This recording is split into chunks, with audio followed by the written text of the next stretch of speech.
देखिबा जे बीजेडी 25 वर्ष हला सरकार रे थिला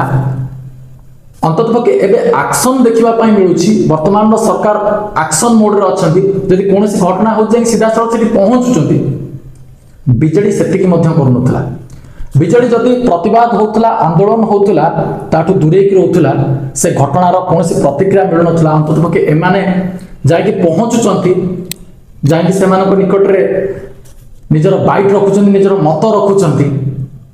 किंतु जदि अन्य पटक देखिबा जे ए घटना रे मंत्री सूर्यवंशी सूरज एवं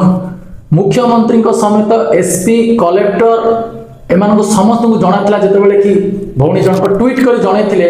जे तांको सहित एई सब असुविधा होची ए कथा जानि मध्य पूर्वरु सजाग रहिलानी बीजेपी सरकार जेतेबेले कि डिजिटल इंडिया रा कथा कुआ जाउची एवं तांकर मंत्री माने निजे प्रचार करूचंती डिजिटल इंडिया